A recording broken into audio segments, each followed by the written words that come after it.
what I wanted to drill into particularly was the issue of the individual versus the collective.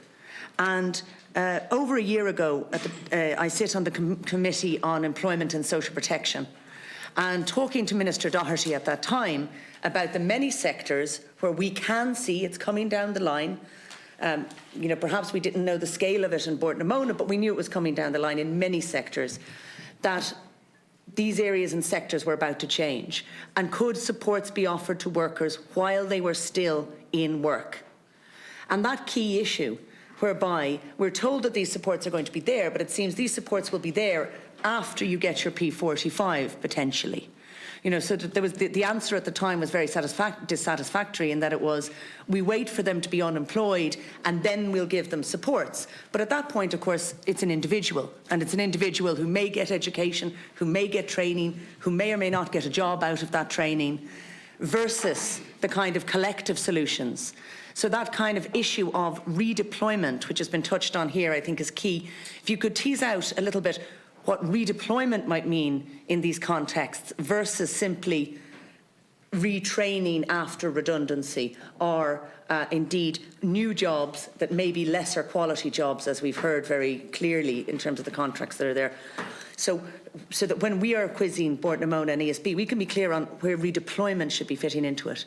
You spoke about infrastructure, but in a very, you know, there's quite a wide sense in terms of roads and infrastructure. And I'd like if you could comment on cycling infrastructure, active travel infrastructure, footpath infrastructure, and the difference that makes.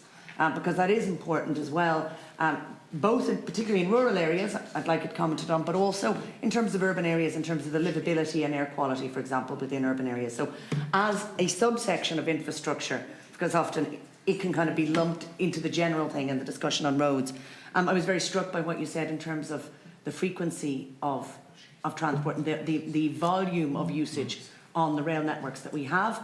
And indeed, if you could comment if you still think there's much savability on some of the rail networks we are due to have. You mentioned the M3 cutting across what should really be a rail network reaching to Kells and had been anticipated to be.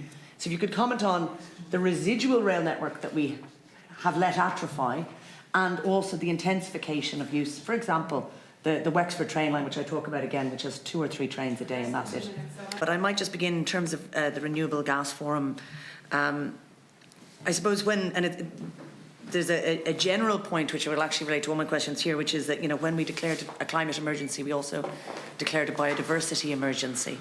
And it is around the intersection around our climate targets and also around our ecological targets.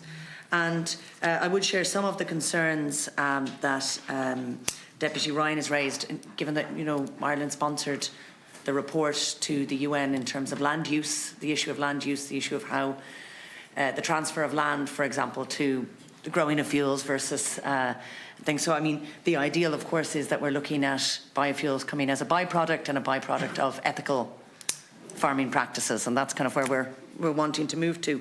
And we know that Ireland does have a lot of waste product. It does have high levels of food waste as well. I wanted to just focus on a particular issue, which is concerns in relation to ammonia pollution. So Ireland has been found to be in breach of ammonia emission levels in 2016 and 2017. There have been forecasts that we're in danger of continuing in that breach. In terms of in the north, the Nitrates Action Plan has had in Ireland, the Nitrates Action Plan has had huge critique from the EPA. You know, Ireland's rivers are breaching acceptable levels of ammonia. We know that we are in breach of things. And in the north, there's been really concern. You've heard of some of the other concerns that relate to the north, but one of the concerns that we've had in the north has been around ammonia as well. So I just wonder, on that issue, you're talking about the model moving on towards RED 2, looking to the issue of artificial fertilisers entering. What is happening, what should happen, what can happen in terms of ammonia levels, so that we don't effectively, and this is going to relate back to the planning issue, which we've heard too, in terms of locations whereby we don't want a situation whereby having an anaerobic digester located in your area means a damage to the ecology, to the biodiversity, to the water supplies in there.